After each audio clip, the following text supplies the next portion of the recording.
ಆಗುತ್ತದೆ. ಮೂರನೇದು ಧಮ್ಮ ಶ್ರವಣದಿಂದ ಸತ್ಸಂಗ ದೊರೆಯುತ್ತದೆ. ಸತ್ಸಂಗ ಒಳ್ಳೆಯವರ ಸಂಘ ದೊರೆಯುತ್ತದೆ. ಜ್ಞಾನಿಗಳ ಸಮೂಹ ನಮಗೆ ದೊರೆಯುತ್ತದೆ.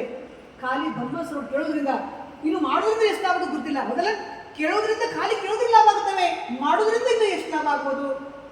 ಅದಕ್ಕೋಸ್ಕರ ಸತ್ಸಂಗ ದೊರೆಯುತ್ತದೆ.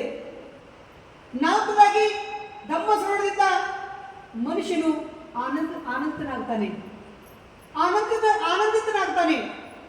ಐದನೇದಾಗಿ ಧಮ್ಮ ಶ್ರವಣದಿಂದ ಏನಾಗುತ್ತಂದ್ರೆ ಮನಸ್ಸು ಪ್ರಶಾಂತವಾಗುತ್ತದೆ.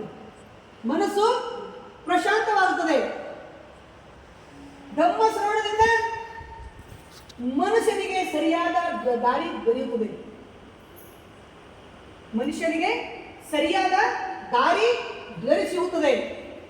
ಇನ್ನು ಧಮ್ಮ ಶ್ರವಣದಿಂದ ಮನುಷ್ಯನು ಅಪಾಯದಿಂದ ಪಾರಾಗ್ತಾನೆ. ಆ ಸತ್ಸಂಗದಾಗ ಒಂದ್ಸಲ ಹೋಗಿ ಕುಂತ್ರೆ ಅಲ್ಲಿಂದ ಹೇಳಕ್ ಆಗುದಿಲ್ಲ. ಮೊದಲ ಅಪಾಯ ಬಂದ್ರೆ ಅದು ಇದಾಗ್ತದೆ, ದೂರ ಆಗ್ತದಿಲ್ಲೋ, ಸತ್ಯ ಅದ ನೋಡಿಲ್ಲೋ, ಅಪಾಯ ದೂರ ಆಗ್ತದೆ. ಯಾಕಂದ್ರೆ ಭಗವಾನ್ ಬುದ್ಧರ ಉಪಾಯ ಇದೆ. ಭಗವಾನ್ ಬುದ್ಧರ ಹತ್ರ ಏನಿದೆ? ಉಪಾಯ ಇದೆ. ಅಪಾಯ ದೂರ ಮಾಡಲಿಕ್ಕೆ ಉಪಾಯ ಇದೆ, ಔಷಧ ಇದೆ. ಅದಕ್ಕೆ ಔಷಧ ಅಂದ್ರೆ ಇದಕ್ಕೆ ಹೌದಲ್ಲ, ಎರಡು ಔಷಧಿ, ಮೆಡಿಷನ್. ಎರಡು ಔಷಧಿ ಬೇಕು, ಒಂದು ಮೆಡಿಷನ್. ಇದಕ್ಕೆ ಡಾಕ್ಟರ್ಗಳು ಹೋಗ್ತಾರೆ ಶರೀರಕ್ಕೆ ಏನಾದ್ರು, ಹೌದಲ್ಲ, ಹೋಗಿ ಗುಳಿಗೆ ತಗೋರಿ ಕಡಿಮೆ ಆಗ್ತದೆ, ಹೌದಲ್ಲ. ಇನ್ನೊಂದು ಮೆಣಸಿನ ಔಷಧ ಇದೆ, ಅದು ಈಗ ಮಾಡಿದ್ರಲ್ಲ ಧ್ಯಾನ, ಅದರಿಂದ ಶಕ್ತಿ ಪವರ್.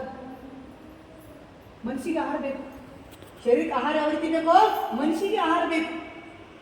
ಇದನ್ನು ನಾವು ಕಲಿಬೇಕು, ಹೌದಲ್ಲ. ಅದಕ್ಕೋಸ್ಕರ ಮನುಷ್ಯ ಶ್ರವಣದಿಂದ ಏನಾಗ್ತದೆ ಅಂದ್ರೆ ಅಪಾಯಗಳು ದೂರ ಆಗ್ತವೆ. ಈ ರೀತಿಯಾಗಿ ನಮ್ಮೆಲ್ಲರಿಗೆ ಖಾಲಿ ಕೇವಲ ಶ್ರವಣದಿಂದ ಇಷ್ಟು ಲಾಭ ಆಗ್ತಾವಂತಂದ್ರೆ ನಾವು ಆಚರಣೆ ಮಾಡಿದ್ರೆ ಎಷ್ಟು ಲಾಭ ಆಗೋದು ನೀವೇ ಸ್ವಲ್ಪ ಚಿಂತನೆ ಮಾಡಿ.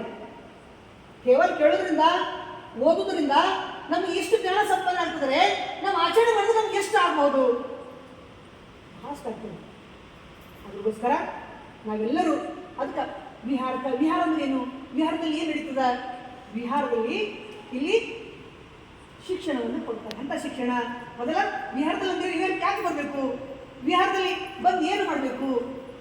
ಇಲ್ಲಿ ಸಂಸ್ಕೃತಿ, ಸಂಸ್ಕಾರ ಸಿಗ್ತದೆ. ಮೊದಲ ಬುದ್ಧರ ಒಳ್ಳೆಯ ಶಿಕ್ಷಣ ಸಿಗ್ತದ, ಬುದ್ಧರ ವಾಣಿ ಸಿಗ್ತದಿಲ್ಲಿ.